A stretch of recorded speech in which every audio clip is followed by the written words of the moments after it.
the first time AIOS scientific committee will be conducting the subspeciality clinic. Someone wants to start their refractive practice or someone already started want to grow in the refractive practice. I think this should really help. Uh, Today, along with us, Dr. Sri Ganesh will be chairing the session. I think don't require any uh, introduction to the Dr. Sri Ganesh. I think who has done the maximum work in refractive surgery. Along with me, co-chairman Dr. Sanjay Chowdhury from Delhi. So let us start with the first session. We have got two sessions. One is 9 to 10:30 and other session is 12 to 1:30.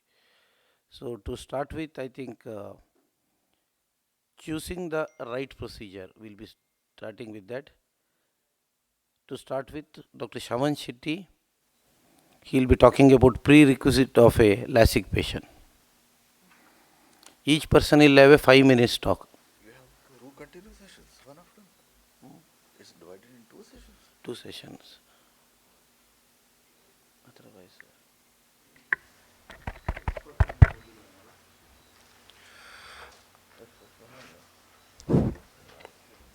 A very good morning to all.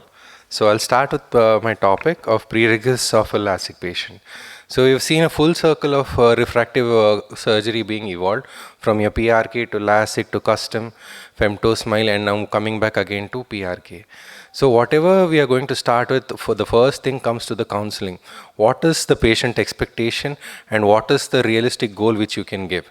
Involve the attenders in counseling whatever the refractive surgery you're advising them, build their trust and rapport, even explain to them about the risk of complication associated with any of the procedure you're advising them. In the history section, when you're asking, don't forget to ask you mainly even the oral contraceptive history, and even for the pregnant and lactating women to stop lactating, wait for 3 months, we make sure the topo, everything is fine, and then proceed ahead. The rest of the same, like diabetes or immunocompromised patients, have written about what is the risk of infection which can happen there. In the social history, especially for the LASIK patients, the patients who are involved with contact sports, especially your wrestling, football, boxing, hockey or anything, preferably like if you convince them for a femto LASIK or something, it will be better than you go for a microkeratome assisted one.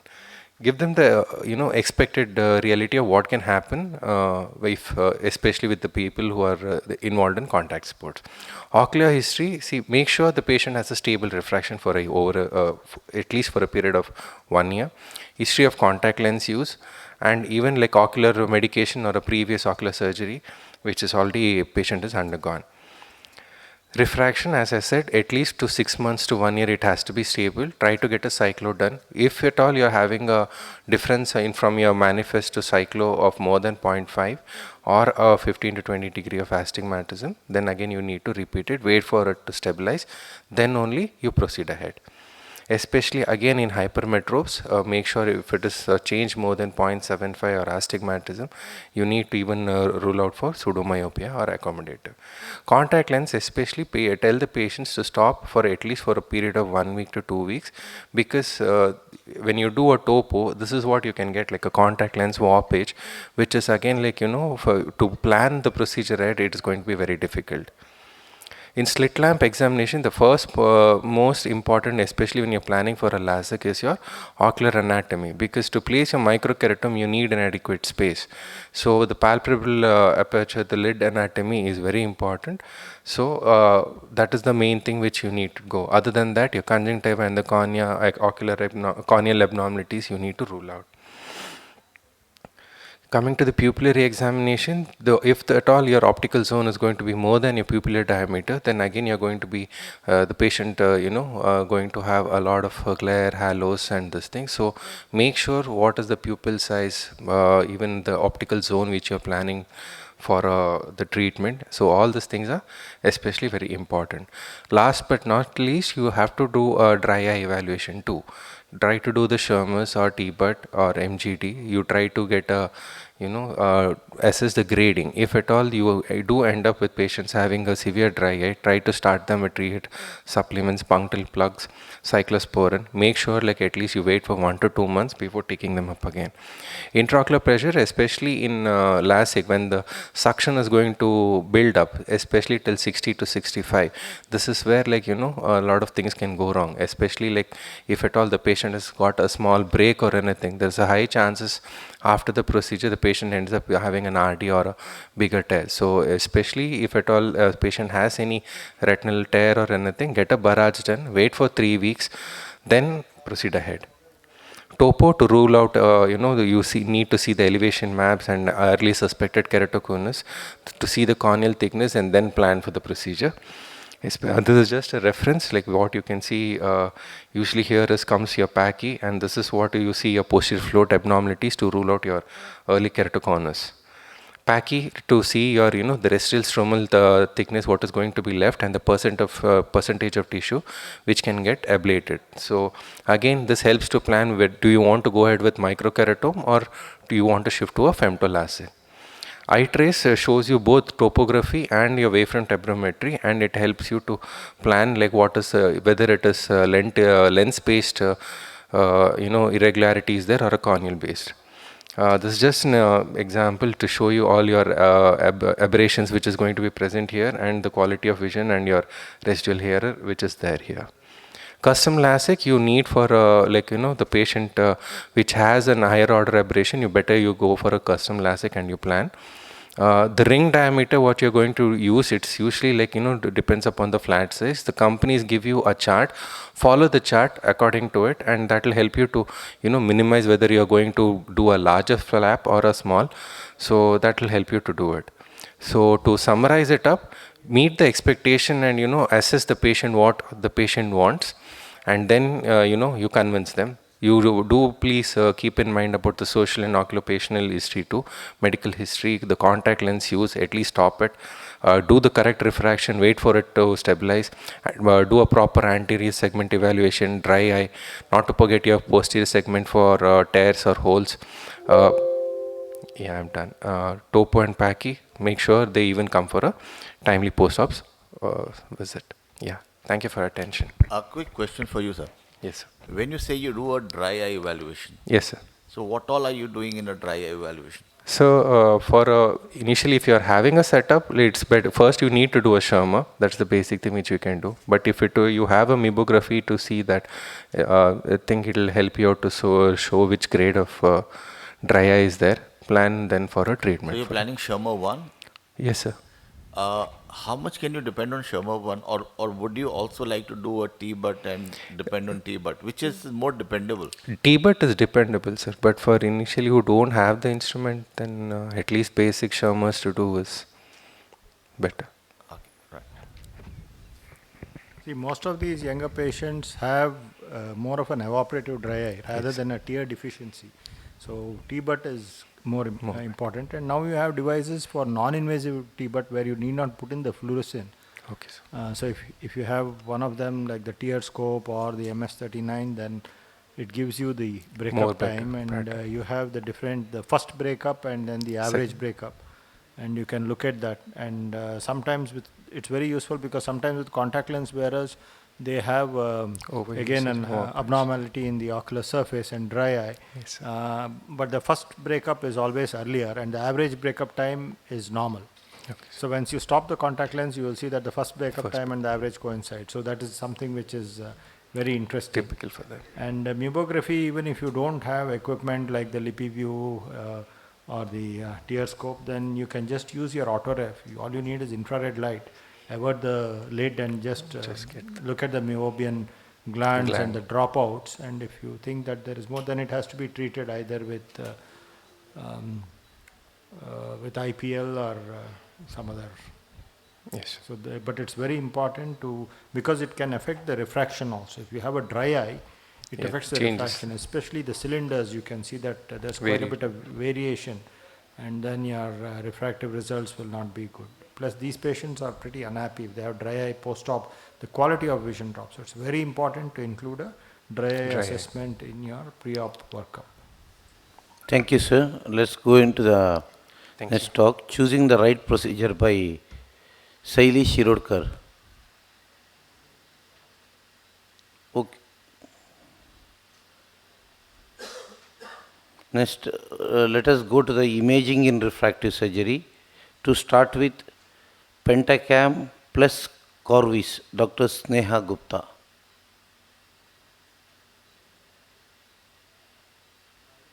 Serious, Dr. Ritika Maulik. Epithelial mapping, Dr. Priyanka Sate.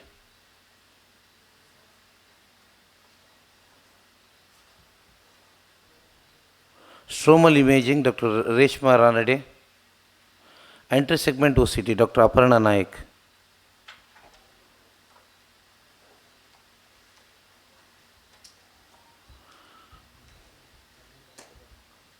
That we have to note, sir. So if I will make sure that they will not be getting is noting. This time we have taken.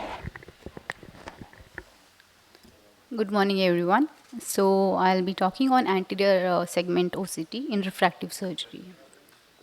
So as we know that there are two basic types, that is a time domain and the spectral domain OCT. So the use in laser vision correction is mainly in pre-op as well as post-operative. So I'll be discussing about it. The first thing we'll look for is a central corneal thickness, which is important for screening and surgical planning, and also for the prediction of post-LASIK ectasia. And the more important thing is to look for the stromal bed thickness. So basically it's the safety amount of residual corneal stroma. So this is important before any enhancement procedure and also for the prediction of post-LASIK ectasia. And also ASOCT is used to differentiate from meniscus flap from a planar flap. So the planar flap is biomechanically stable and contributes to the refractive and wavefront outcome of the patients. In case of flap enhancement, for the original flap lift, ASOCT is important for the accurate measurement, and also we can perform a lamella side cut where you can make a smaller and a deeper flap, and for which ASOCT measurement is very important. ASOCT helps you to differentiate from a microstriae and a macrostriae. The microstriae, the irregularities are within the flap, but the macrostriae you can see a full thickness flap fold.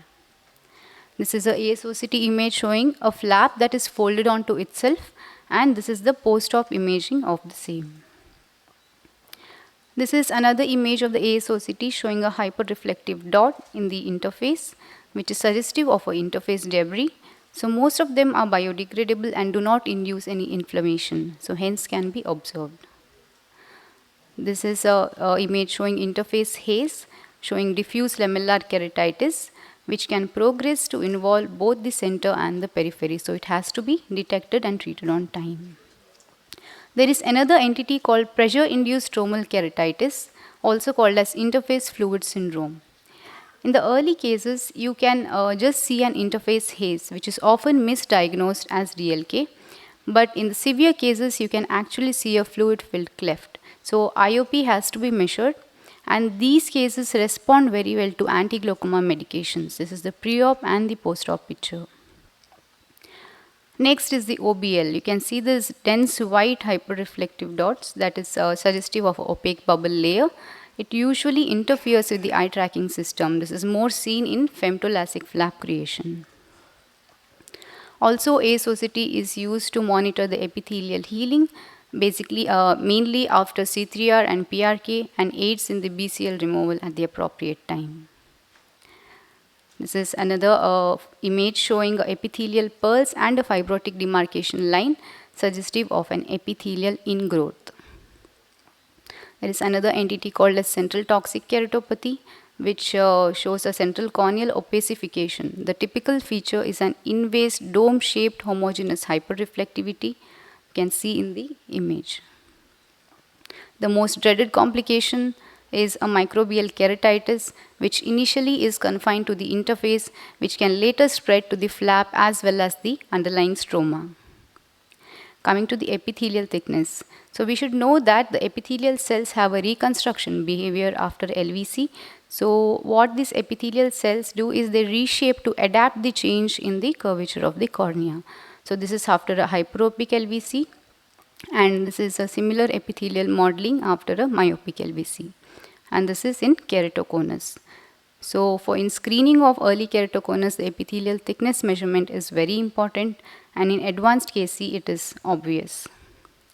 This is intraoperative OCT, which can be used to perform SMILE. It's a real-time imaging, and it is also used to manage complications of SMILE. In case of ICL, preoperative assessment is mainly to measure the anterior chamber depth, and postoperatively it is mainly used to measure the vault. The normal should be between 250 to 750 micron. If it is less than 250, it can lead to anterior polar cataract or the subcapsular cataract, or when the vault is very high, it can lead to narrow angle glaucoma. So the take-home message would be the OCT designs have distinct advantages and the choice depends on each case. So it offers a variety of applications in refractive surgery which needs to be explored and enhanced in the future. Thank you.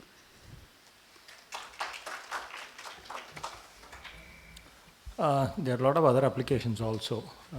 Yes. A whole gamut of, you have OCT-based tomographers, which was not covered. Okay. And that is something which is newer advancement, where you get tomography with the ASOCT, which is more precise than the Schleimflug, because these OCTs have a resolution of 3.8, and you also have SWEP source OCT. You said only time domain and spectral, but you have SWEP source, which is actually more important nowadays, even for tomography. Even the IOL master has a SWEP source for biometry. And of course, the other aspect is in SMILE for interface haze, you can look at it. Of course, you mentioned Bowman's distortions, which is important. But tomography, tomography is very important. The other aspect is OCT can also be used for pupillography, where you measure the pupil size, which is important for refractive surgery. Like the MS39 does pupillography, so you can see the scotopic, mesopic, and photopic pupils when you want to design your ablation or optic zones for refractive surgery. For ICL, you also see lens rise, which is very important. Lens rise is important in determining the size of the ICL. So not only the anterior chamber depth, but you can also look at the lens rise from the ASOCT. There are a lot of studies now using ASOCT angle-to-angle measurements for sizing of the ICL. So that's also important. Thank you so much, Dr. Aparna. Now we'll be talking about choosing the right procedure by Saili Shirodkar. So each presenter will have 5 minutes to please stick on to time.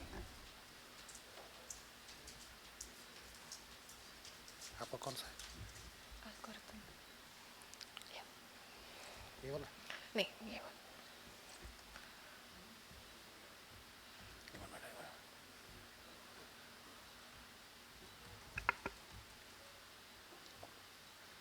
नहीं इसमें नहीं डालना पड़ेगा ना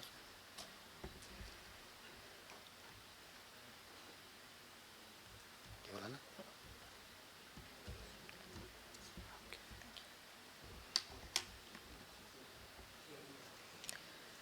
Good morning, everyone. I'm Dr. Saili Shirodkar. I'm a cataract and refractive surgeon from Narayan Nethralaya, Bangalore.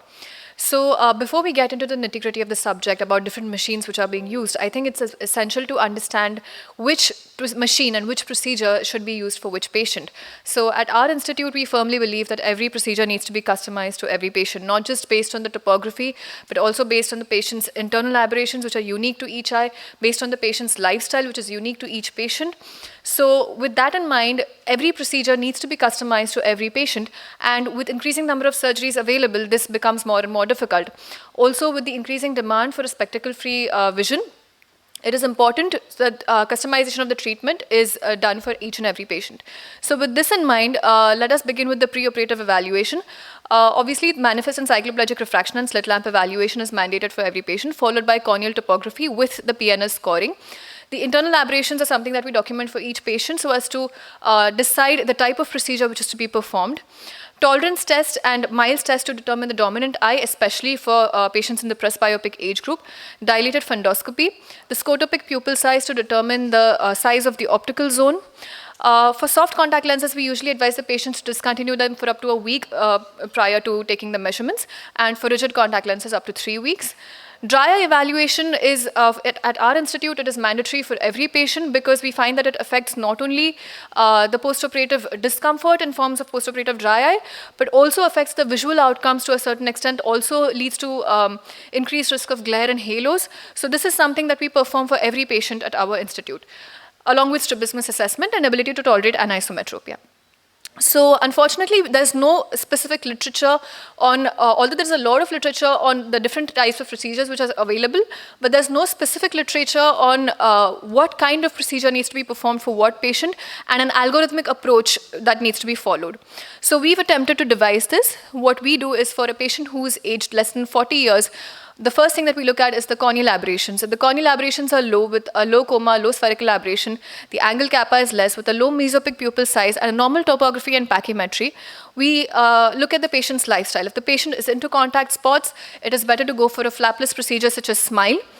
If the patient is not involved in any contact spots, you can go for a flap-based procedure.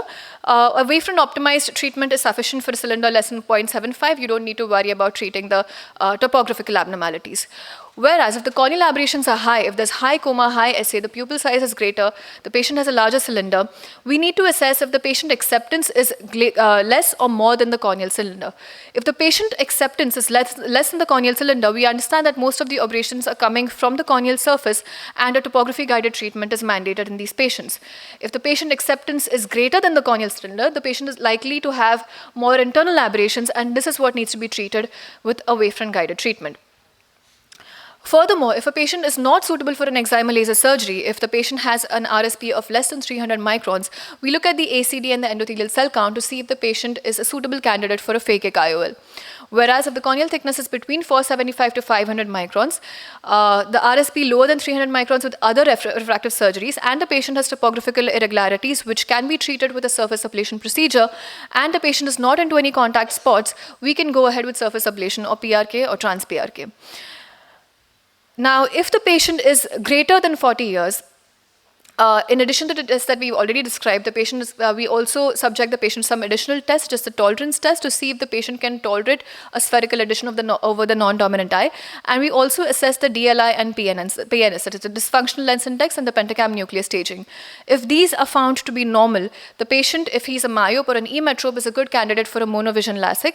Whereas if Presby LASIK can be considered as an option for myopes and emetropes. You can go ahead with a hybrid Presby Max, which has a component of monovision super added over a multifocal ablation. And for hyperopes, we can go ahead with Supracor, Presby Max Symmetric, Custom Q, and Presbyon. Whereas if the DLI and PNS are impaired, then one needs to look at lens-based refractive procedure. So we go ahead with a refractive lens exchange. The patient is a good candidate for a multifocal IOL if the photopic or mesopic size is between 2.5 and 4 millimeters. The patient has low level of higher order aberrations and a normal retinal evaluation. If these are found to be abnormal, then it is better to go ahead with a monofocal IOL or monovision based on a lens-based procedure. Thank you.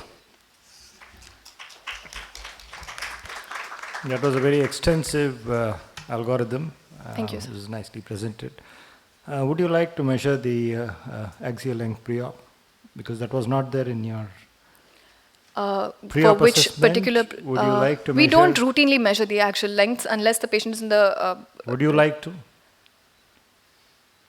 Why would you like to measure the axial length?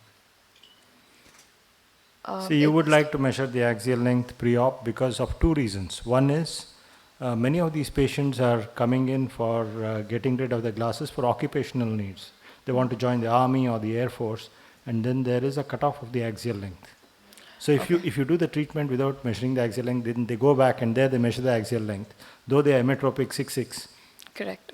they can get rejected, and then they are disappointed. They come back and start fighting with you. Absolutely. The other is basically to distinguish between regression and progression. Okay, so when you do a corneal-based refractive procedure, you can have regression. And many of these young myopes progress also.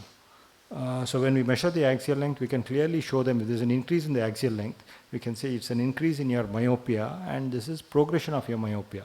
And the procedure which we have done is perfectly normal and stable. The other aspect is, of course, in regression, the axial length is almost the same, but you can have surface changes, your topography changes, so that's important. And now with the Visumax 800, of course, we do biometry anyways because we need the iris registration from the IOL Master 700 for cyclotorsion compensation on the Visumax 800. So that's one thing. And the other thing that you all do in your institute, but you didn't put it in your pre-op, Dr. Rohit talks about it all the time, is a psychology coach to profile the patient whether they are suitable for refractive surgery or not. Absolutely.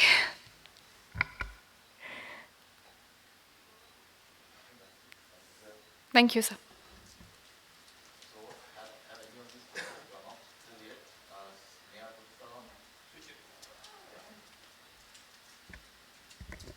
Yeah. Okay. So Sneha Gupta, can we have you over, and you would tell us a little about Pentacam and Corvus?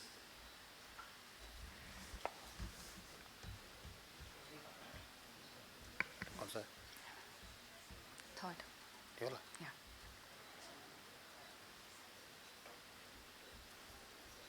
Presenters भी आ सकते हैं.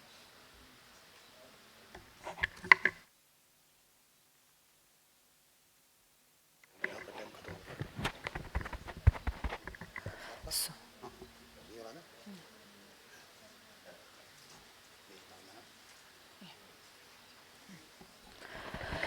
So, good morning everyone. At the outset, I would like to thank AIOS for giving me this opportunity. I'll be basically covering Pentacam and Corvus briefly. So, with the evolution of diagnostic modalities in refractive surgery, it has helped us in making perfect decisions and reducing and avoiding the complications. Currently, our decision on choosing the procedure is predominantly dependent upon corneal tomography and its biomechanics. Pentacam, which is a corneal tomographer, helps us to measure the corneal structure or morphology, whereas Corvus, it measures the corneal biomechanics and tells us about the corneal strength. So let's come to the Pentacam. So Pentacam is an elevation-based system. It's a corneal tomographer, which is based on Scheimpflug principle. It has two cameras, the static camera, which lies in the center, and the Scheimpflug camera, which rotates and records 50 scans in 20 seconds, just measuring the 138,000 true elevation points. The rotating Scheimpflug camera ensures a short examination time and a 3D view. So these are the models of Pentacam available. The Pentacam HR, which is the professional model, measuring the corneal tomography. The Pentacam AXL, which measures tomography as well as the biometer. And Pentacam AXL Wave, which is a optical biometer and a abrometer in addition. So this is what a normal scan looks like. It gives us the axial curvature, anterior elevation, posterior elevation, and the pachymetric map. Here are the demographic details. On the left-hand side are all the indices required to read in the map and to evaluate whether the map is normal, suspicious, or abnormal. The scales are very important. It can be a normalized or a standardized scale. Standardized or absolute scale has a fixed dioptric increment, helps in comparing scans, whereas a normalized scale, we can change the increments of the diopters. So this is the Bell and Ambrosio enhanced ectasia display. It shows the elevation mapped with standard BFS calculated over a fixed optical zone of 8 mm. Then the elevation map with enhanced BFS, wherein we exclude the data. It excludes the data from 3.5 to 4 mm centered around the TCT and helps us to accentuate the abnormal areas. This is the difference map. This is the CTSP, or the corneal thickness spatial profile, which gives the progressive thickening from the thinnest point to the periphery along 22 concentric circles. We have the PTI, which is percentage increase in thickness from thinnest point to periphery, and it should be within the central line or the upper and the lower black lines, which indicate 95% confidence limits. So this is BADI2, which is a multivariate index that essentially gives a clinician a comprehensive global view of the cornea. It has parameters that denote the standard deviation from the mean normative database, and it is a combination of pachymetric and curvature data. Recently, BAD3 has been introduced, which incorporates Kmax, anterior elevation at the thinnest point, posterior elevation at the thinnest point, and the ART max into the BAD2. So how do we read a map? So firstly, the quality QS or the quality of the map, then the Kmax, coming to the TCT, then we need to see the Q value. Then the TCT, we need to see the Y coordinate should be less than minus 0.5. We need to see the difference between the manifest and the topographic cylinder. Then coming to the axial curvature maps, we need to see whether this round, oval and symmetric bow tie, therein the Kmax should be less than 47.2. Whether it is superior steepening, inferior steepening, if there is superior steepening, it should be, the difference should be less than 2.5. If inferior, it should be less than 1.5. Whether there is any skewing, it should be less than 22 degrees. And whether there is any abnormal type of whether it is butterfly, crab claw or vertical D. Then we need to see the elevation maps. Anterior should be less than 12 and posterior should be less than 15. On the anterior elevation, it should be less than 12 and on the posterior, it should be less than 15. The difference should be less than 5. Then we need to see the pachymetric maps. And we need to see, it is important to see whether the anterior elevation, posterior elevation and the TCT, do they coincide or not. If they do, then it indicates a suspicious map. We also need to see the inter-eye corneal asymmetric score. Now, these are the other maps available on the Pentacam. Can be a comparative map, ABCD or topographic staging, the densitometry, the TrueNet power map, the EKR map, the refractive power map, the corneal wavefront map, and the three-dimensional anterior chamber analyzer. Now, coming to the corneal biomechanics or the Corvus ST, it's an oval non-contact tonometer. It gives the real-time description of the corneal deformation and the biomechanical property. It has a Scheimpflug camera with a UV-free 455 nm blue light. It gives 4,300 frames per second. And it gives out a metered collimated air puff that deforms the cornea, and the range of measurement is 1 to 60 millimeters of mercury. The Corvus maps include the dynamic corneal response, the Vinciguerra screening report, the CBI-TBI map, and the biomechanics comparative display. So this is the dynamic corneal response. It has 9 stages, and the most important that we need to look into is the A1 velocity, the DA ratio, the SP1 or the stiffness parameter, and the inverse radius max, that is maximum inverse radius. The next one is the Vinciguerra screening report. The things that we need to look into is the SSI curve, which shows the intrinsic elastic properties of the cornea. Normally, it should be equivalent to 1. If less than 1, it indicates a softer cornea. More than 1 indicates a stiffer cornea. BIOP is extremely important because it is biomechanically corrected IOP, and it is independent of age, the corneal thickness, and the corneal biomechanics.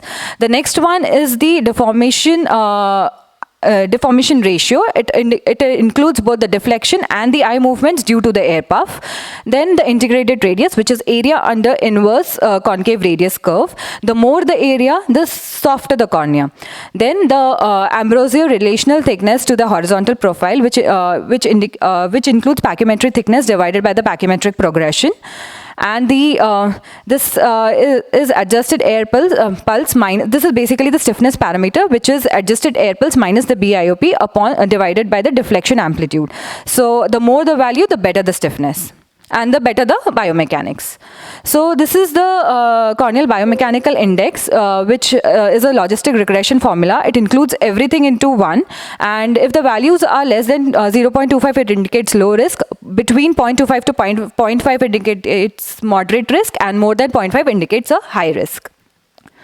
So the TPI incorporates the tomographic as well as the biomechanical index, and it's considered to be more sensitive and specific in diagnosing patients with suspected ectasia or frank ectasia.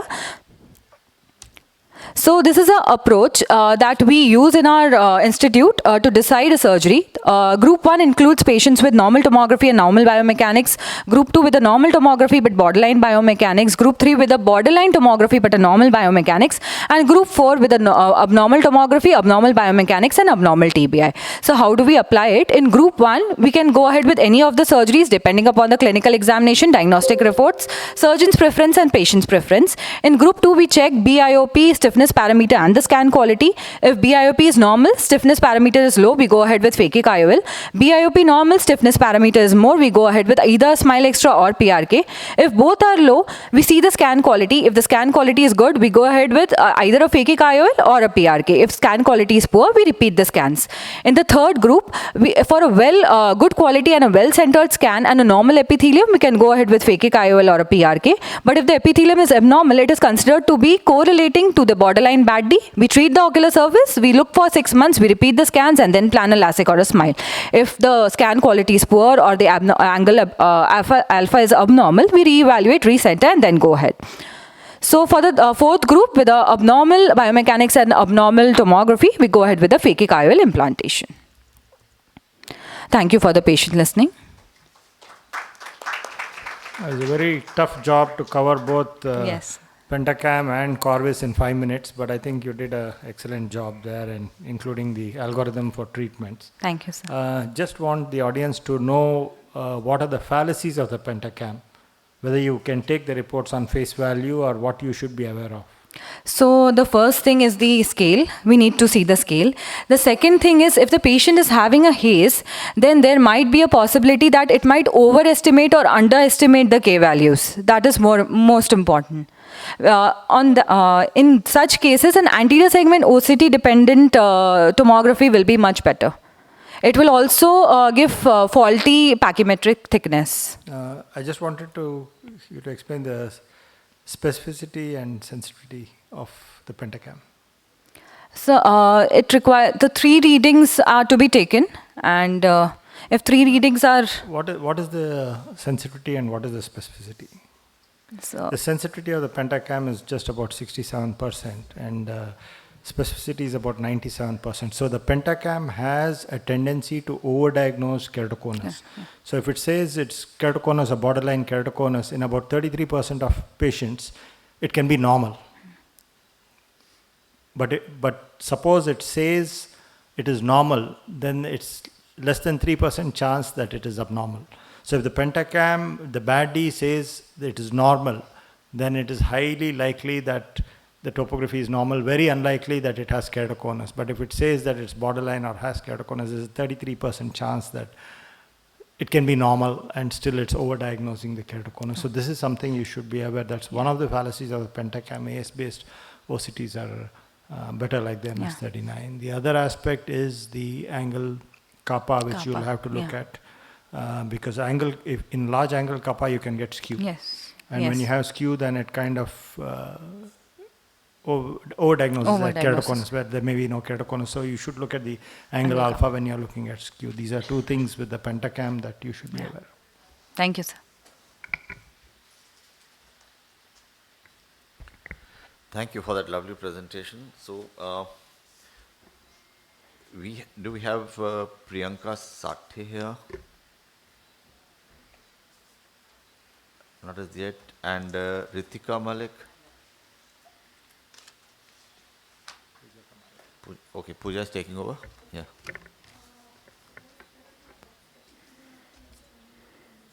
Epithelial mapping. You're taking it? Okay, right.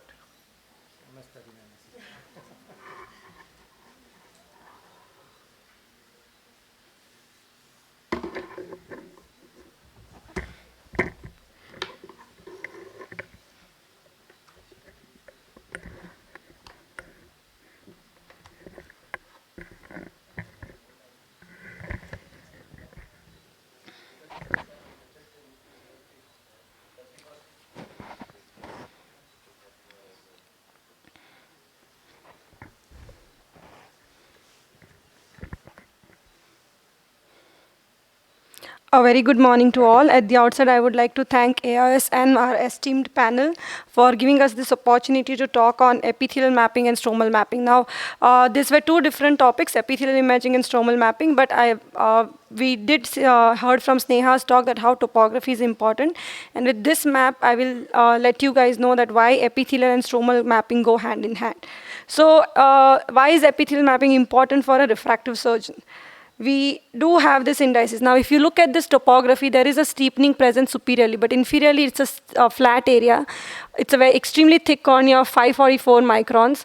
In the inferior zone, there is again, the anterior curvature is flat, little bit of posterior elevation present, but on the elevation back, but this is absolutely normal. And bad D is 2.12, but the biomechanics again is within normal limits. So what are we missing here? Is this a case of keratoconus, or are we seeing a masquerade here? What would you do for this patient? This patient came for a treatment of cross-linking. We do have all the tools like Pentacam, Cirrus, Galilei, they all have their own indices for detecting identifying the suspect keratoconus. But are these adequate in modern day refractive surgery? As I mentioned that we need to identify the masquerades. Whenever a current day topographer we are seeing, what we see is, or what it measures is the surface. But the surface, the true surface can be masked by the epithelium. And your true surface can be irregular like how you see here. So what we should be measuring as a refractive surgeon should be this surface and not this surface, because if you operate on such an irregular surface, post-surgery you might land up in a big problem. So the question here is, do we have a perfect tool to measure epithelial mapping? Yes, a lot of tools give us, but what about the stromal changes? Are any of the tools giving stromal mapping?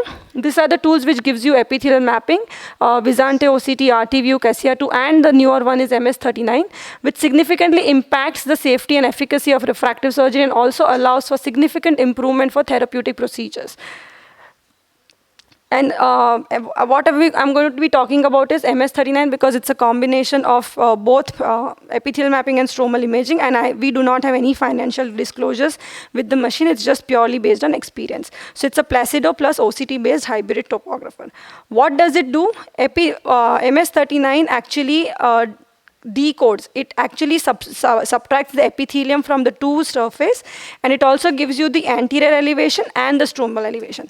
Any topographer will give you anterior and posterior elevation, but here what you get is stromal elevation, which is the true surface of your cornea.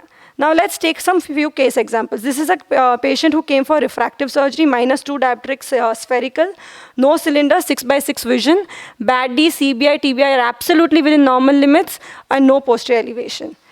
If you see the MS39, this is the epithelial thickness, anterior elevation, stromal elevation, and posterior elevation. There is a little bit of epithelial hyperplasia present in the inferior area. The superior region, which you see the flat area here, is around 50 to 52, and the inferior region is 57. So there is a difference of 5 microns in the superior and the inferior zone. And the literature published suggests that if there is a difference of 5 microns or more, that means there is an irregularity present. And if you see here, the anterior elevation is showing as abnormal. Yes, it is because of the epithelial thickness. But the stromal elevation and the posterior elevation are absolutely normal.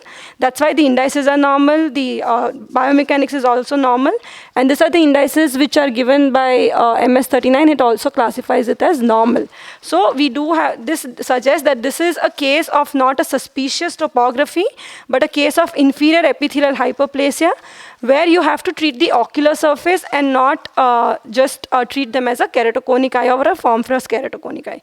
Now let's go back to this example. As I said, this patient had come with blurring of vision, both eye 6/9 parts, and somewhere else diagnosed as superior keratoconus. This is the topography we've already seen. Now let's see what MS39 shows. If you see here, the epithelial thickness in the superior zone is 63, and here it's 41.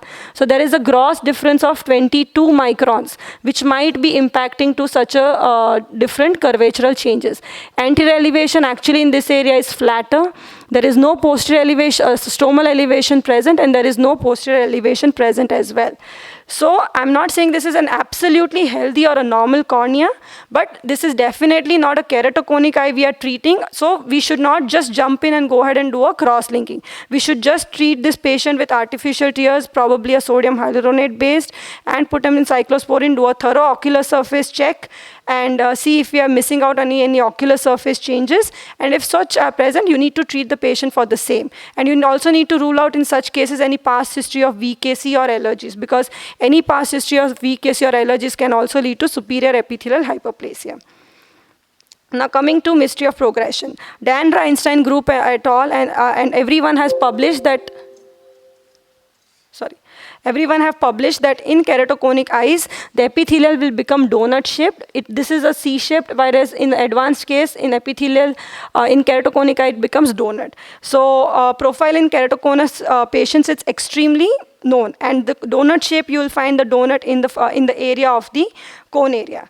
So let's see this case example. This is a corneal topography. This is the baseline topography, and at 4 months, there is a progression noted here. Let's do an epithelial mapping. Here you see there is no donut shape present, but yes, some semi-donut is present.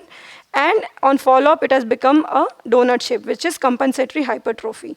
And of course, if you see the stromal elevation, it is present here. There is a stromal elevation, so this is a true progression, and here you would like to go ahead and do a cross-linking. But this is the case report, where this is a patient where it has progressed, okay? Both the eyes, right, this patient was kept under observation in view of grade 1 keratoconus, but on follow-up at 8 months, patient had progressed. So we label the patient as progression. But just for our interest, we went back and just saw the epithelial mapping and the stromal elevation. The first line shows the epithelial mapping, and the second is stromal, third is posterior elevation. If you see here, this is the first visit, and this is the second visit, and same thing for the left eye. The epithelial has actually become a little bit thicker here.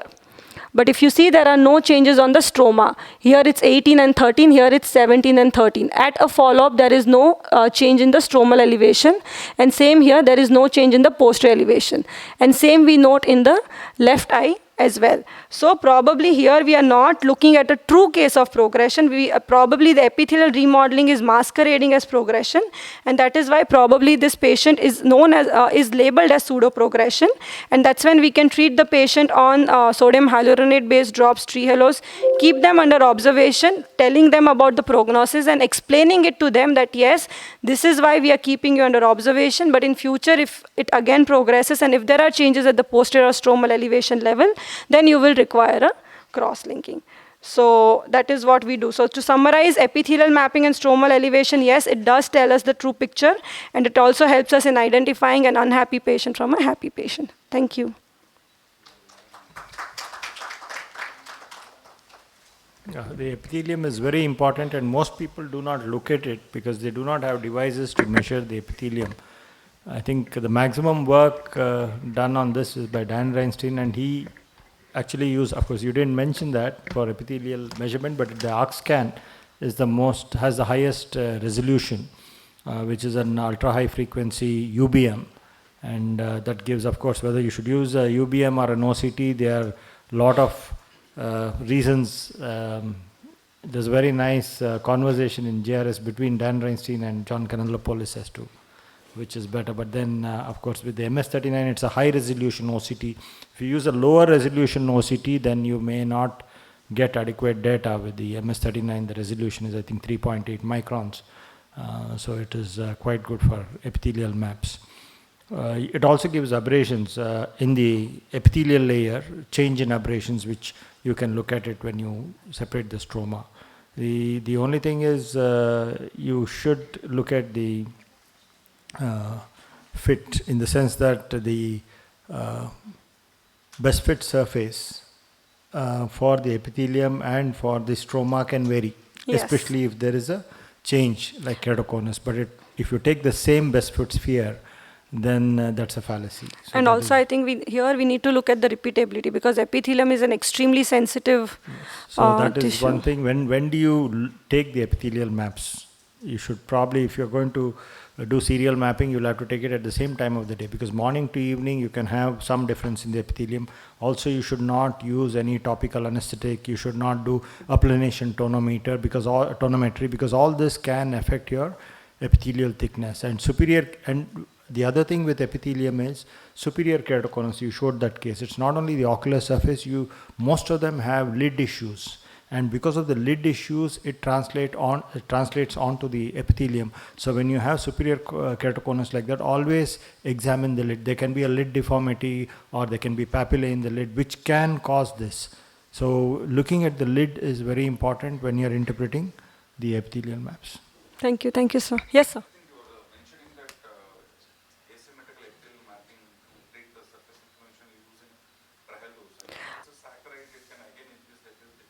So that's also with caution, which is published in that paper, that Trehalose is basically an autophagy inducer. So you have to use it with caution. If there's a lot of allergies, then you can use it because it's an anti-inflammatory as well. But if your patient doesn't have allergy, then try not to use Trehalose. It can swell up it can swell up.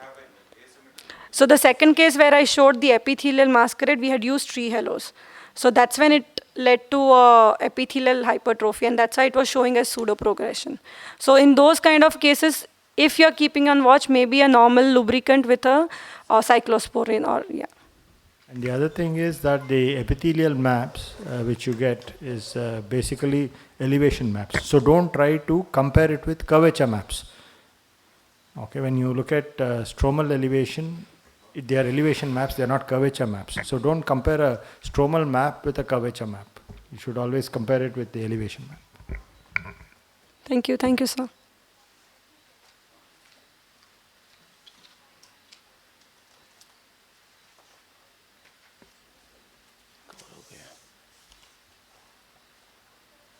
Pooja, you covered all the cirrus. Ritika Moli. कौन सा था madam?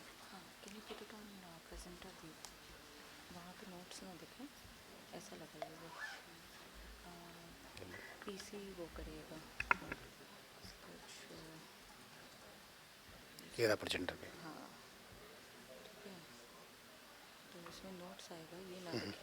नहीं दिखेगा, नहीं दिखेगा. हाँ, वो हमारे पास सोचेंगे उसका. अच्छा, क्योंकि दिखता है कभी-कभी. एक मिनट. अब डिस्प्ले सेटिंग देखो या तो. धन्यवाद. देना.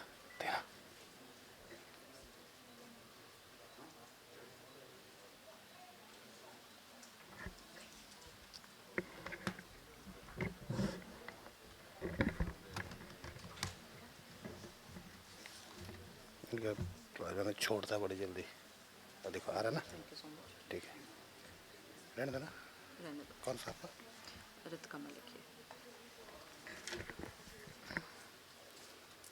Good morning. So I'll be talking about cirrus.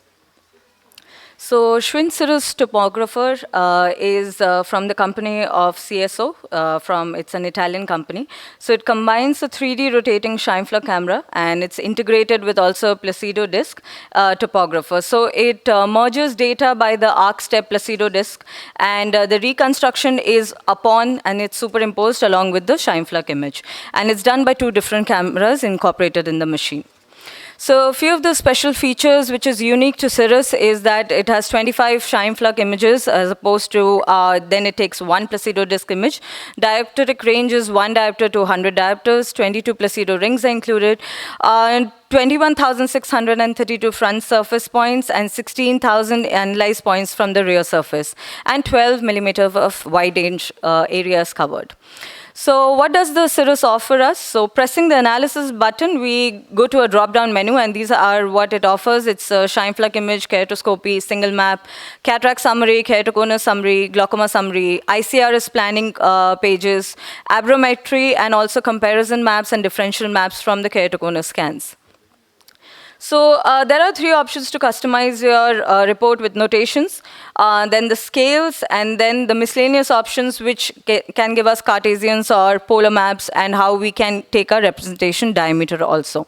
So it lets you choose and customize whatever you are liking the parameter to be. So reading the maps, we get the corneal topographer, which gives 4 to 6 maps. It gives us pachymetry, tangential maps, elevation maps, sagittal maps, posterior and anterior refractive map, and refractive equivalent power map. So this is how we get our 4 typical quad maps. So we can get a corneal thickness, tangential curvature, anterior elevation, and posterior elevation. All these can be customized accordingly. If we put the tab here, we press on it, it gives a drop-down menu, and it lets us choose a map whichever we are presenting. So like this, if we can change it to the refractive equivalent map also. So this calculates the total corneal refractive power. Also, we can get our anterior and posterior refractive maps also, and just all the 4 maps can be customized accordingly to what you can require.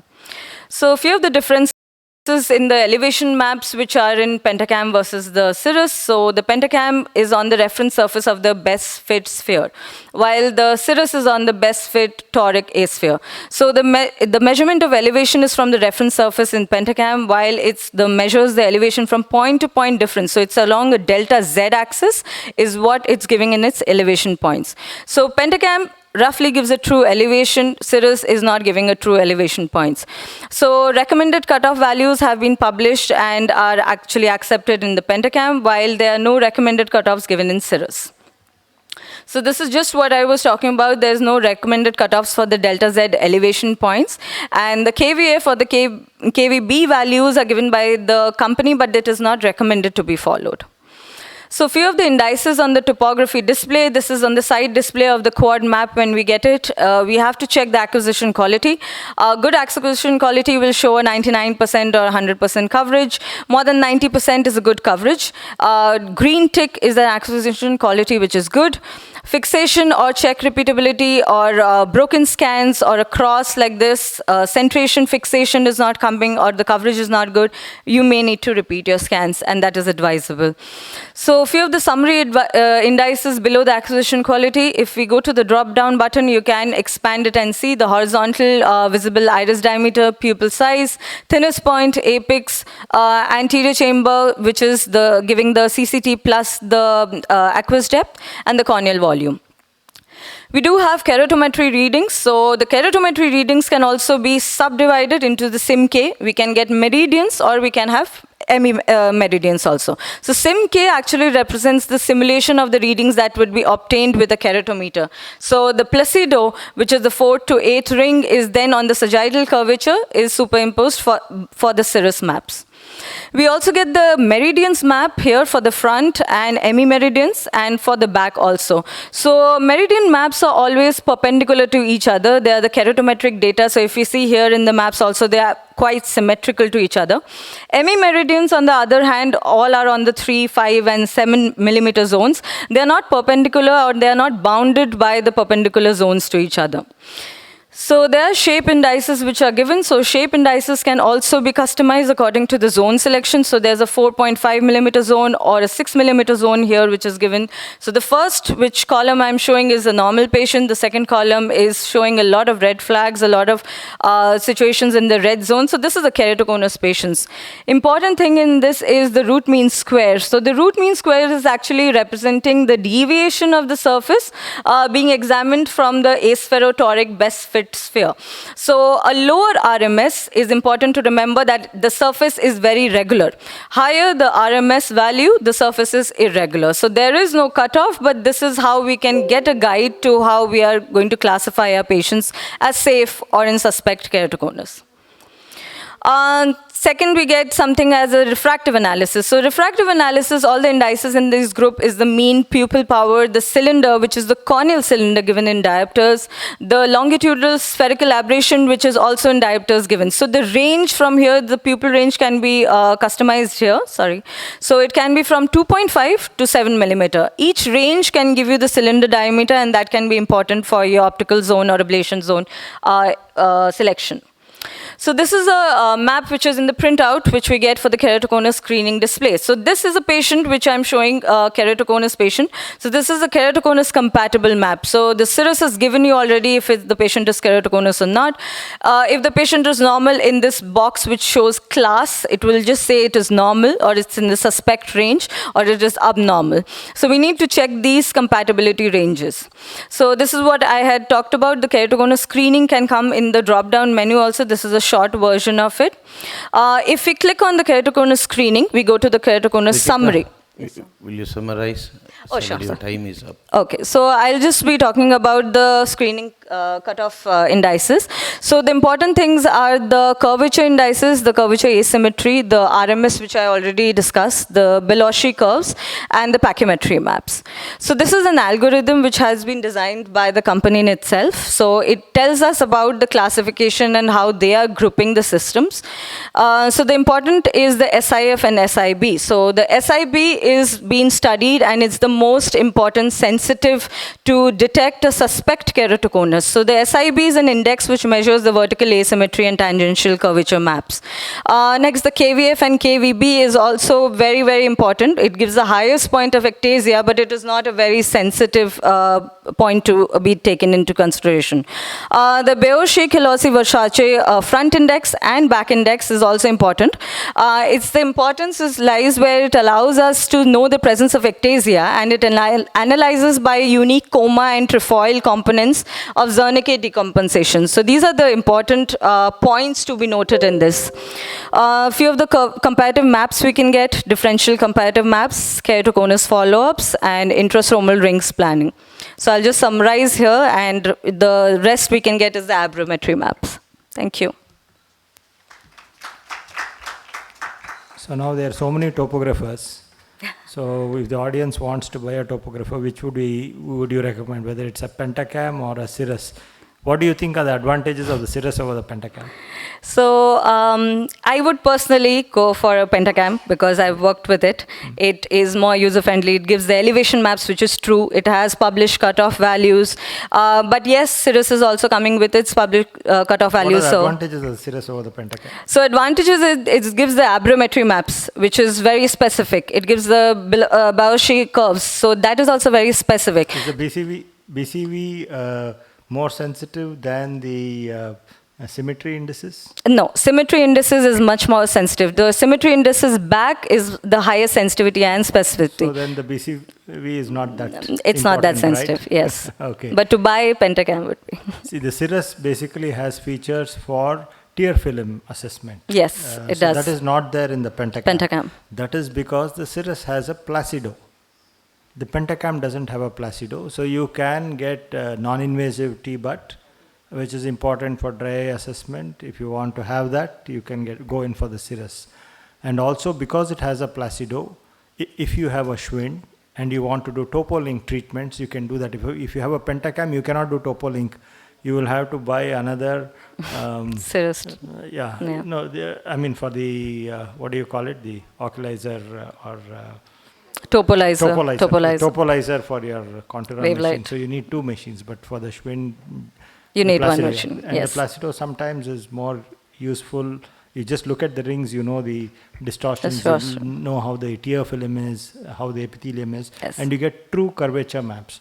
With the Pentacam, the curvature maps are extrapolated from the elevation maps. It gives you elevation maps. Elevation maps are nice, but true curvature maps are better with the Placido. So that's how the... What is LSA? I mean, you spoke about LSA.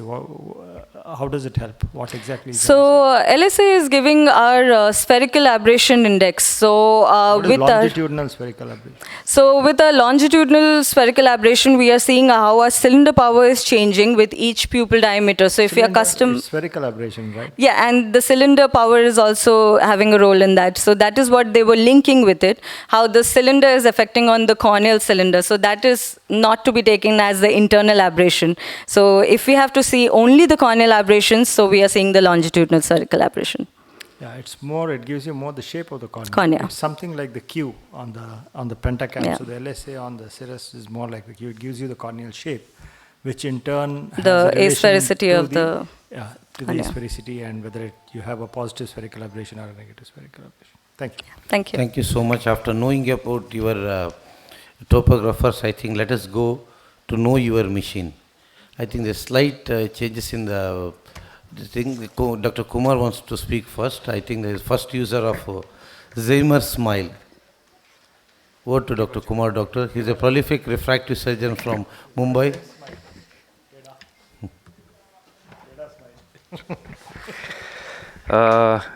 Good morning to you all and thank you. I won't take much time. So,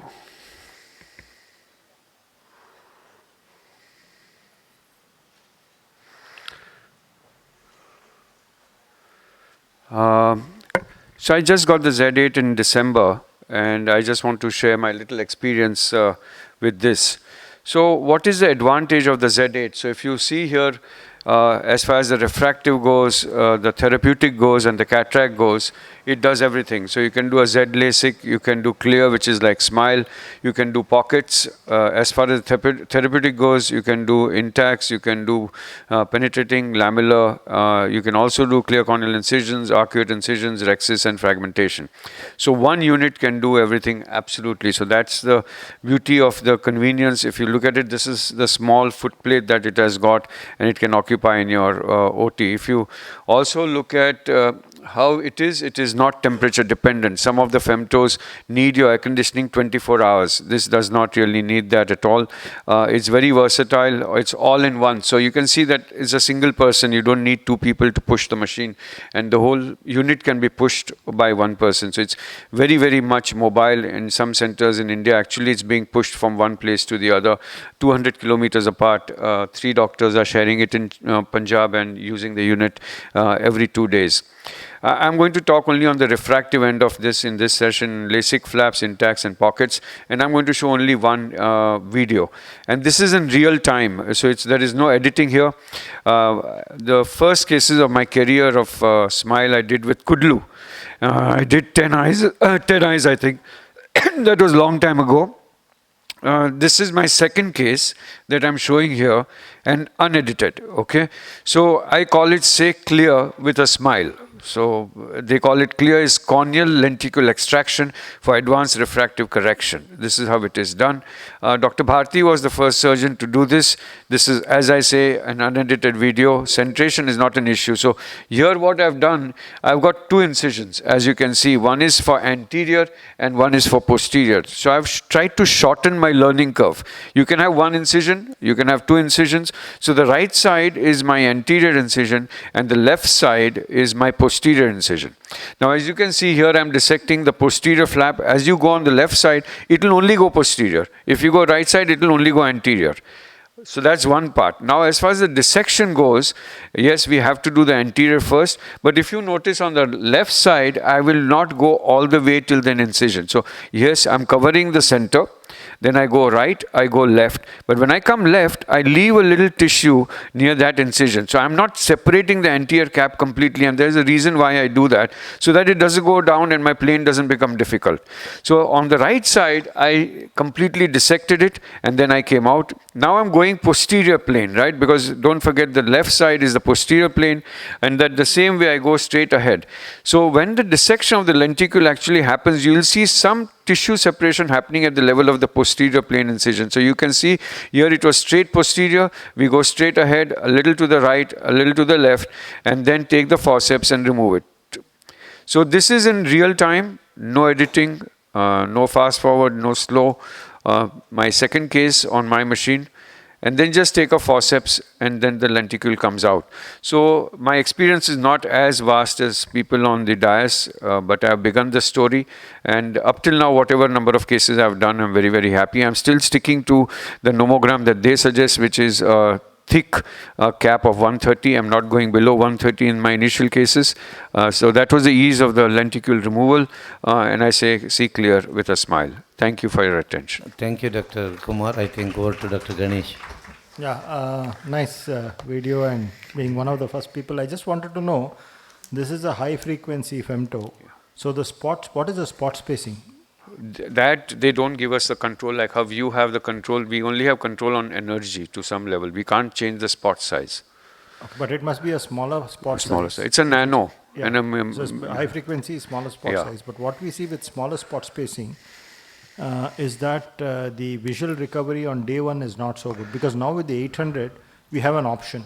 Yeah. We can use a 4.5 or a 3 mm or even a 1. Yeah. So when we use the 1, the dissection is very easy. It's almost like a free floating lenticule. Yeah. But the visual recovery takes much longer. The first day vision and the quality of vision is not that good.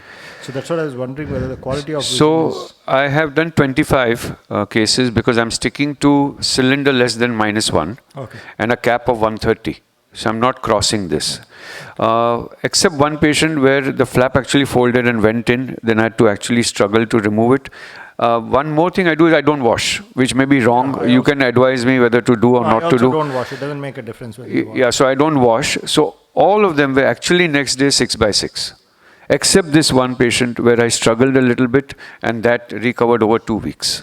Now, 6x6 is, of course, your refractive correction, but the quality of vision. Yeah, Again, so you we have to have look at started. Yeah, so we have started doing a wavefront analysis and to Wavefront understand. doesn't give scatter, so probably you need a HD analyzer. That's how we to Yeah. the interface. So True. that is something, because in the wet lab I looked at the interface and it was a little rough. So that's why Okay. I'm asking this. Whether So, because this is a machine, we want to know whether it's a jack of all or master of all. Because Yeah. normally a machine that does everything Yeah. does not do something one thing very nicely. So True. that's something. But at least what I'm saying is patient satisfaction is good up till now, except for that one eye which I struggled. Dissection was pretty okay. I think with experience this will get faster. So I don't think, up till now patients are happy, I'm happy. And another big advantage is the pack cost. Cost of the unit, which has to be more economical than what you guys are having. Yeah. And the pack cost is half. It's 21,000 for 2 eyes. And you're paying, I think, 44,000 for 2 eyes. So that is half the cost. So that's one big advantage. And of course, the CMCs and everything will be lower. Thank you so much. So, yes, you are right. What is, I mean, I don't know whether it's going to change long term. So with his experience, such a long-term data, I mean, the most important point is, at the end of the day, is what is the refractive outcome.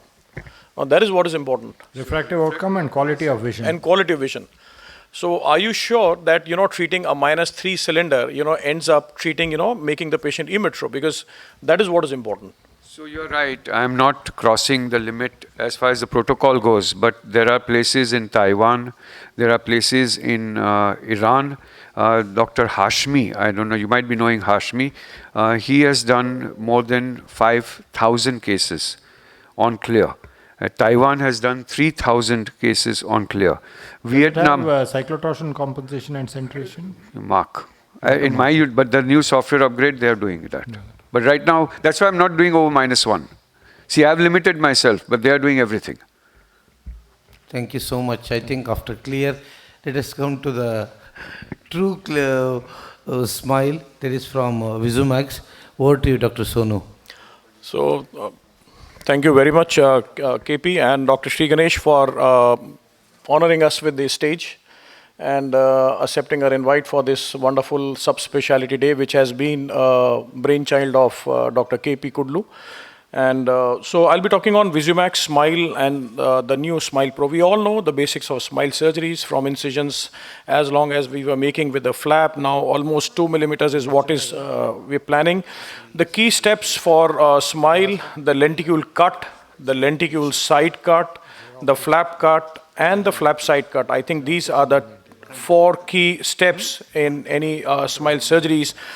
So Zeiss Visumax has moved from what was 500 to the newer Visumax 800.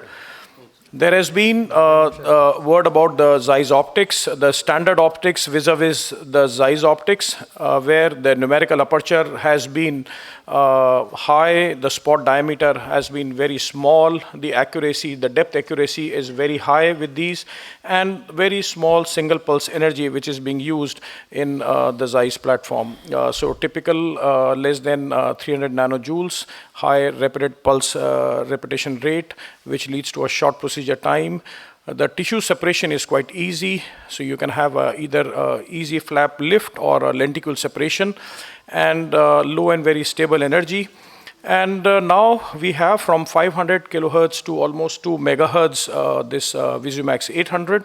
So you can have the flap, the relax, the smile, the keratoplasty, the ring segments, and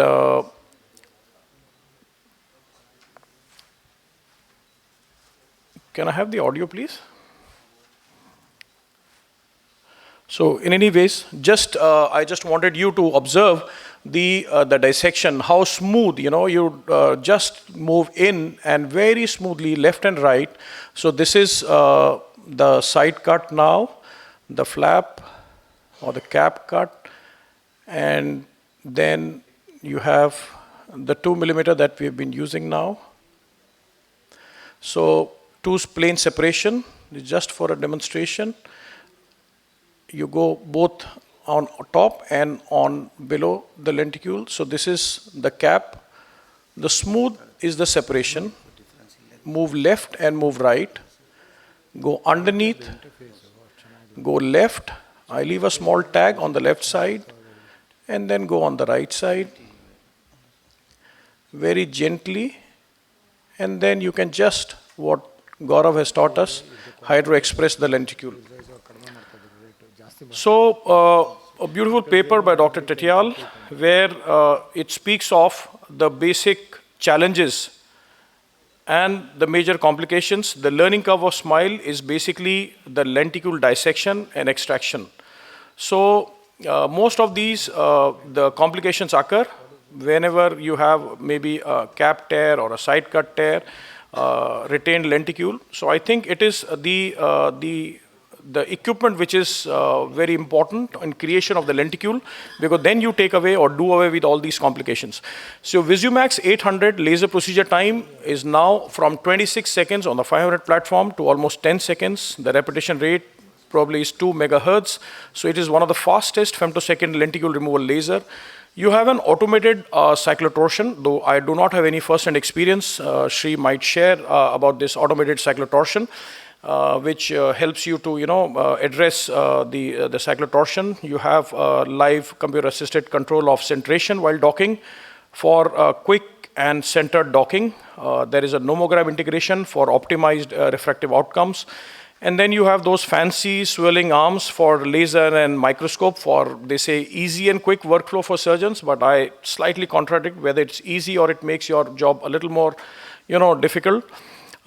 This is one beautiful, the forum connectivity for integration with the ILMaster 700, where you actually can, take care of the cyclotorsion. You have touch screens for planning, and it has a small footprint. So, small comparison of the VisuMax 800 with the competition.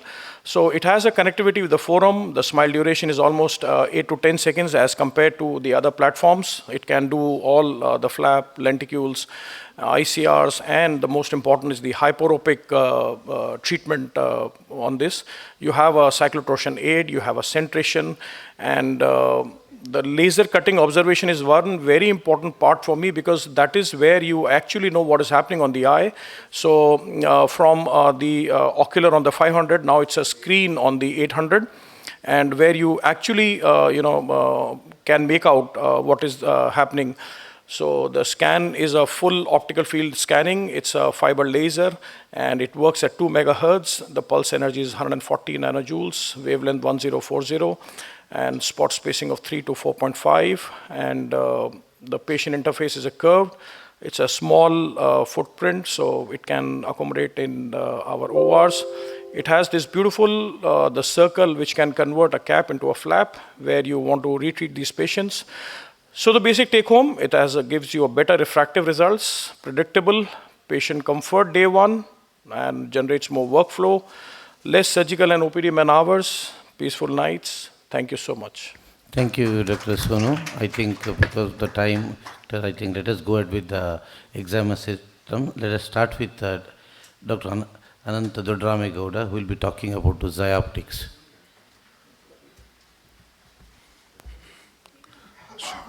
Good morning, everyone. Thank you, KP sir and AIOS for giving this opportunity. I finished my PG in 2007. No one taught us actually what is this wavefront. There was a confusion. I think Sri Ganesh sir was doing good number of Zyoptics that time. My boss Sundaramurthy was doing good amount of Zyoptics that time. So many centers were doing. We never understood what is this customization, what is optimization. So for a non-refractive surgeon or a new beginner, I've made a presentation in a very simple way how my Zyoptics has worked with me for last 15 years. This is the number which has been done at Lotus, around 30,000 procedures with 217, the earlier version. And this 32,000 procedures I have done since 2009 till date now, 217P. This number itself tells that we have been happy with wavefront customized treatments. Out of this, 75% were customized treatment, rest of the things were just a plano LASIK done. This wavefront technology came when NASA people started discovering the entity called as wavefront. And this transparent media has also got something called as aberrations, which we started calculating in terms of Zernike's polymerase. We were able to measure and calculate, and we started treating it. Then the concept of customization came into the role. If you look back to the LASIK patients way back in 98 to 2004 or 2005, the main side effect, if you Google also, or the patients who undergone LASIK, the main complaints were they would complain of starburst, glare, all those, what and all, which we never see today. And the most important complication during those time was reduction in the contrast. These two were very well explained by the aberrations. These things happen because of the trefoil and the coma, and the reduction in the contrast is always because of the spherical aberrations. With the wavefront technology, we are able to take care of this coma and the spherical aberrations. Normally, whenever this cornea undergoes LASIK correction, whatever the asphericity, which in terms of Q value or the sphericity, this Q should remain around less of the negative side and the spherical ablation on the slightly on the positive side. We never want this spherical aberration to increase. The more amount of spherical aberration increased, again, the contrast, all the quality of the vision reduced. If you do a plano scan, all these, the Q value tends to the positive side, spherical aberrations also push to the positive side. So we need to control on these factors so the wavefront comes into action. Here comes my machine's optics, PTA or HD, what we call. It works and gives us the better results. The added advantage with this machine is it has got iris recognition also, which is specific for each eye, which helps us to have a better and safe results. If you see here, whenever we do customized result, it takes care of the pre-existing aberrations. By decoupling effect, whenever we are treating a sphere, there could be induction of spherical aberration. That is also taken care by this customized treatment. This chart explains everything here. You can see, the pointer is not there. The trefoil and the spherical aberrations are well controlled with Zooptics. Now I think I request Dr. Amrish also to comment, because I think he has upgraded his machine to 317. We have not yet upgraded. There are so many differences. Means with 217 it was 100 hertz machine, now it's 500. The beam, we had the 2+1 combination here for spherical and aberration. It is just one, and it's again truncated Gaussian beam. Ours was a open system, 217. I think 317 is a closed system. I'm not experienced to it. And the tracking system was increased from 240 to 1740. This is the summary. Amrish sir, I think your inputs regarding this.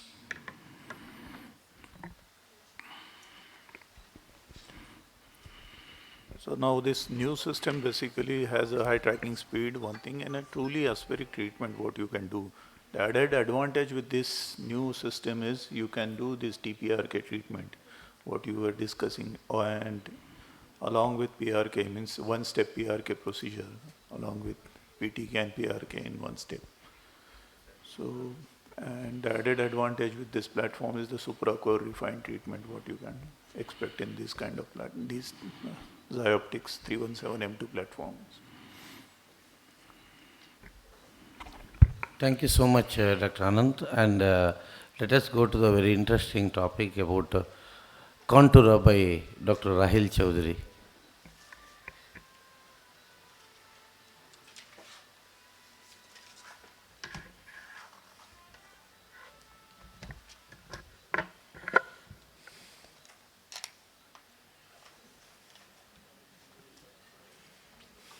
It's good to know Rahil is awake.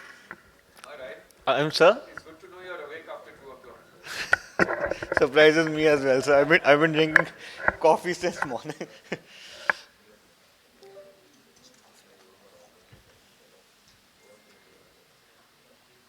Right. So my presentation is knowing the Contura machine, and I've made this presentation at the very basic level.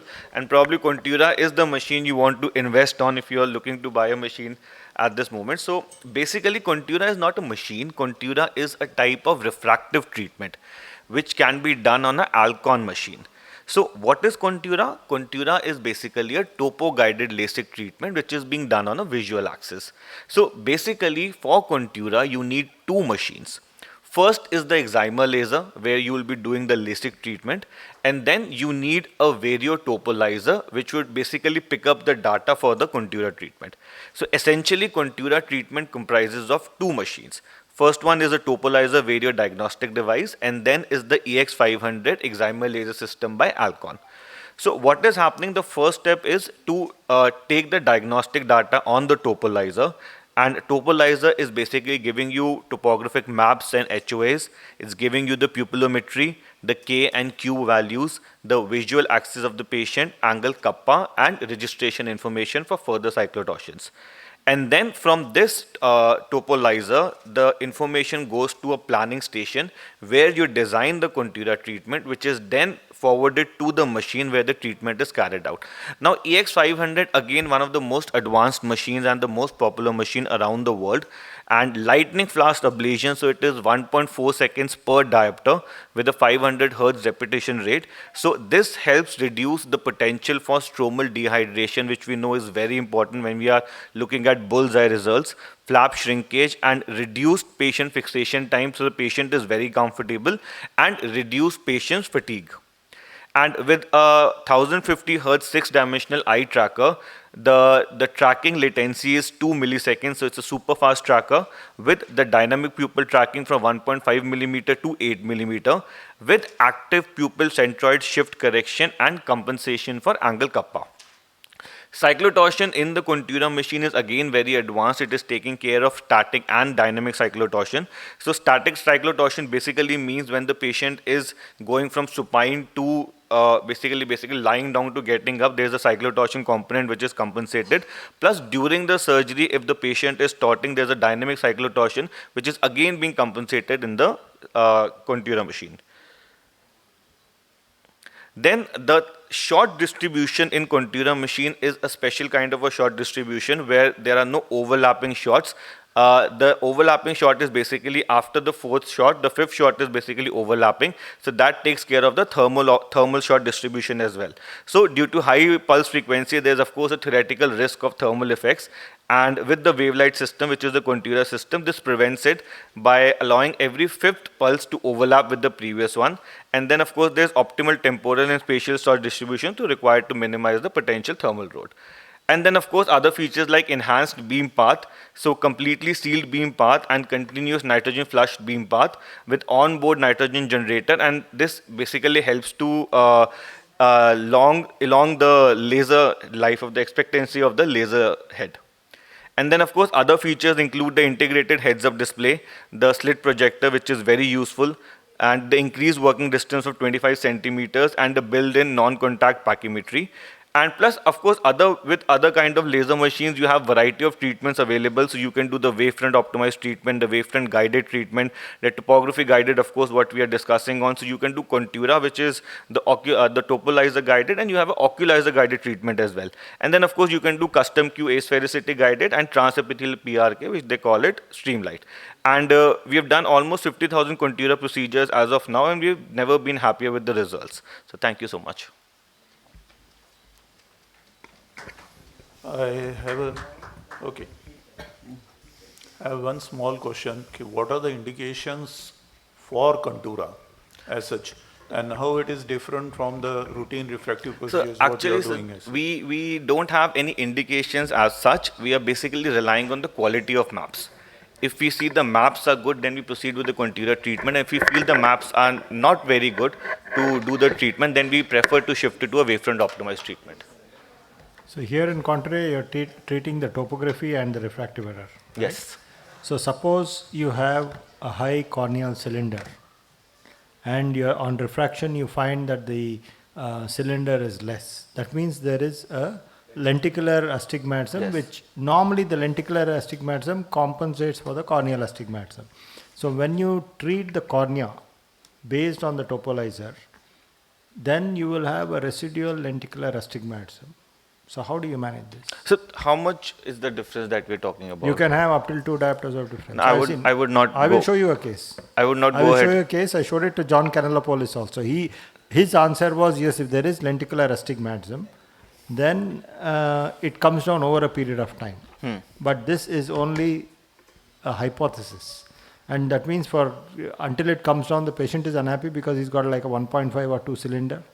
So I would not go ahead with the contour treatment. Exactly. So, see, normally in all cases, if you see, there is some amount of lenticular astigmatism which compensates for the corneal astigmatism. So that is there.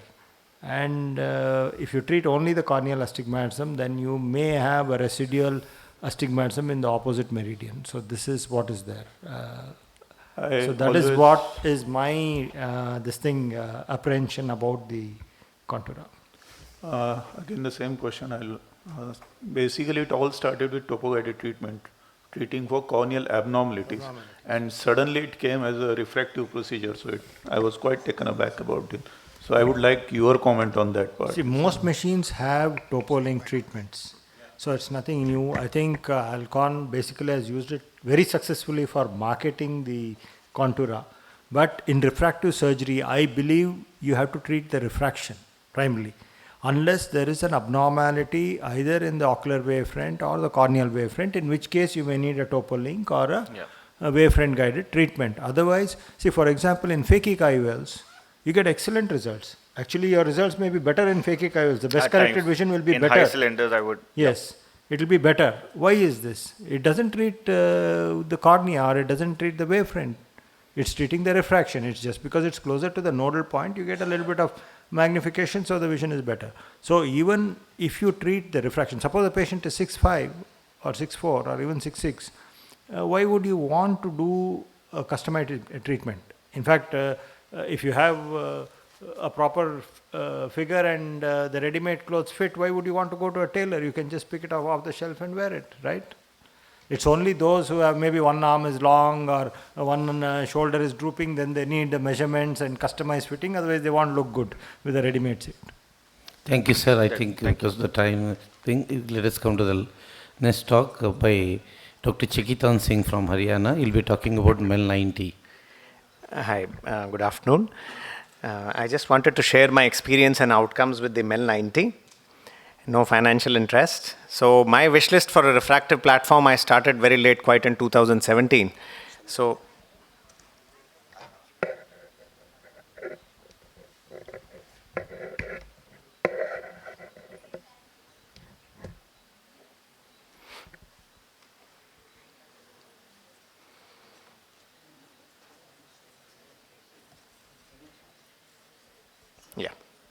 So it started in 2017, and my wish list for a refractive platform just stood for versatility. Should have newer technologies, good optics, ease of use, less recurring cost, sturdy and excellent service backup. So I had all the machines to choose from, and I chose the MEL 90 as it fit most of the criteria which I needed. Ultra fast laser, flying spot, just the right spot size, topo-guided treatments available, femtosecond link and presbyopic corrections. So the cutting edge technology which I really admired were the FlexiQuence function, which is the dual frequency, it is the only dual frequency laser in the world, and a fast eye tracker, advanced ablation algorithm, and in the past 5 years I have not had a single breakdown. My preferred correction range is 8 to 9 diopters of myopia. I have corrected up to 5 diopters of hyperopia and astigmatism up to 5 diopters. Why the dual frequency laser? We need the ultra fast speed for LASIK, and that is the 500 Hertz. So you get a even faster than the EX500. We get it 1.3 seconds per diopter. And why 250? Because you want to avoid thermal loading in PRK. And it is published that a 400 Hertz laser versus a 200 Hertz laser, there's a 46% of haze in the 400 Hertz and 30% in 200 Hertz, which is, I think, quite significant. Also, the advanced ablation algorithm is excellent for corrections of high cylinders. It saves tissue and it is aspherically optimized. Now, why cyclotorsion? Cyclotorsion is very important when even 5 to 7 to maybe 8 degrees, if you are off the axis, you can induce considerable residual astigmatism. There are two ways of cyclotorsion compensation in MEL 90. One, you can do a manual marking, and then there is a red line which you can project onto the cornea, by the machine and align the marks, like you do for any toric IOL. The results are extremely good. I have been doing that. You have an automated Z-align, and also now with the IOL Master 700, there is very soon it will be integrated like in the VisuMax. And we know that manual limbal markings are equally effective as iris registration software, which is already published for cataract surgery. My results, I'll just share you a part of the results from our center. 1047 eyes, 51% males and 49% females, 98.5% patient satisfaction, and 96% with PRK, mainly due to recurrent visits and more longer use of medications. However, my focus is now slowly shifting from, I was doing around 20% PRK in the beginning, but now I'm slowly going to 50% PRK and 50% LASIK, seeing the brilliant results of PRK, which I have got. And if you see our experience with the final uncorrected visual acuity, 96% overall, 99% for LASIK patients had 6/6 vision, and 93% for PRK. And if we include the 6/6 partial, it is 98%, so very close to LASIK, the blade LASIK. And PRK is rapidly becoming my preferred technique because of the advantage of least risk of ectasia, no flaps, so no complications, cost effective, best focus of the aiming beam, which I get, and very good visual recovery 2 to 6 weeks post-treatment. Of course, I do it with mitomycin C and with modeling with steroids, and of course, it takes longer medications, but in the end, both patients are equally happy. The main disadvantage is, of course, post-op pain, frequent follow-ups, and longer duration of topical treatments.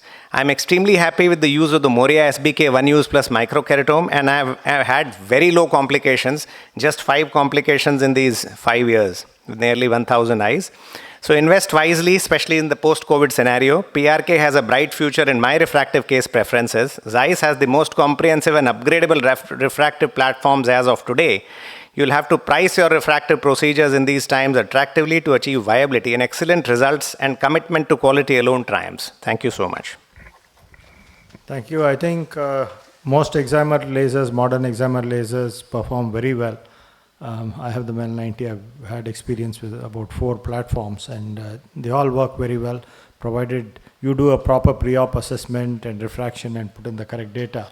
And what you'll have to look at is service issue, cost of the machine, recurrent costs, and then decide which type of a machine you want to go in for.